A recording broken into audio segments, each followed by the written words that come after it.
चलिए नमस्कार दोस्तों, स्वागत है आपका आज की इस नई वीडियो पे। आज है 18 सितंबर, जो कि एसएससी सीजीएल का फर्स्ट शिफ्ट जो कि हो चुका है। इसके कुछ ऐसे क्वेश्चन जो आपकी एग्जाम में पूछे जा सकते हैं, उसको देख लेते हैं। पहला है, पश्चिम की ओर बहने वाली नदी कौन सी है? तो ये हो जाएगी आपकी नर्मदा और ताप्ती। दोनों में से आपका ऑप्शन जो भी आएगा वही आपका सही हो जाएगा। कौन सी? नर्मदा और ताप्ती, पश्चिम की ओर बहने वाली नदियाँ। ठीक है। अगला है आपका, किस अधिनियम से ब्रिटिश भारत आए थे? तो ये हो जाएगा आपका 1813 के नियम को ध्यान में रखते हुए क्या किए थे ब्रिटिश जो कि भारत आए थे। ठीक है दोस्तों। अगला है, हरड डोमिर मॉडल किस पंचवर्षीय योजना का था? तो ये था आपका भारत की पहली पंचवर्षीय योजना, 1951 से लेकर 1956 तक चली थी। इसे कुछ संशोधन के साथ हैरोड डोमर मॉडल पर क्या किया था? इस योजना से संबंधित था। कौन सा? हरड डोमर। कौन से योजना? तो पहली पंचवर्षीय योजना 1951 से 1956 तक चली थी। अगला है आपका, सिल्वर क्लोराइड का कलर ग्रे क्यों हो जाता है? तो ये हो जाएगा आपका सूर्य के प्रकाश की उपस्थिति में सिल्वर क्लोराइड विघटित हो जाता है। ठीक है। और जो एक फिल्टर के रूप में कार्य करता है, प्रतिक्रियाओं को रोकता है, परिणाम स्वरूप सिल्वर क्लोराइड को गहरे रंग की शीशियों में रखा जाता है। तो इसमें आपका जानने की बात यह है कि सिल्वर क्लोराइड का कलर जो कि है वो सूर्य के प्रकाश की उपस्थिति में क्या हो जाता है? ग्रे हो जाता है। ठीक है दोस्तों।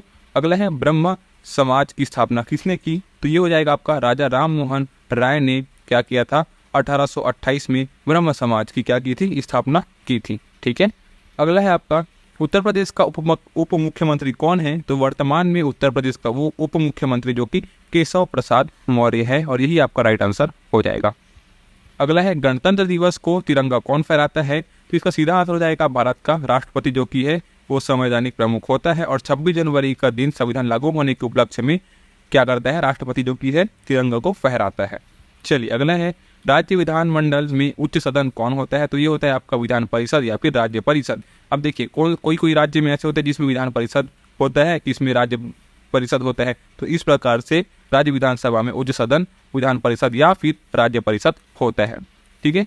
अगला है, 42वें संविधान संशोधन में कौन सा भाग जोड़ा गया? तो ये जोड़ा गया था आपका, संविधान में एक नया भाग जोड़ा गया जो कि चौथा भाग जोड़ा गया था, जिसमें अनुच्छेद 51 का के तहत 10 मौलिक कर्तव्य शामिल किए गए थे। ये मौलिक कर्तव्य स्वर्ण सिंह समिति की सिफारिश पर संविधान में जोड़े गए थे। इनमें से कुछ कर्तव्य जो कि थे वो है, इसके एक्सप्लेनेशन मैं आपको पूरा नहीं दे रहा हूँ क्योंकि इसमें आपको सिर्फ नॉर्मल बता दे रहा हूँ जिससे आपको नॉलेज हो जाए कि 42वें संविधान संशोधन में कौन सा भाग जोड़ा गया। चौथा भाग जोड़ा गया था और अनुच्छेद कौन से थे? 51 का था। ठीक है। इसमें 10 मौलिक कर्तव्य जो कि शामिल किए गए थे।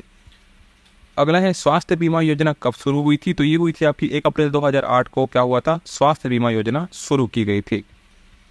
अगला है, सितार से संबंधित कौन है? तो ये यहाँ पास होगा आपका ऑप्शन देख लीजिएगा, पंडित रविशंकर प्रसाद, उस्ताद अब्दुल हलीम जाफर खान या फिर विलायत खान। इन तीनों में से जो भी आपका ऑप्शन होगा वही आपका आंसर सही हो जाएगा।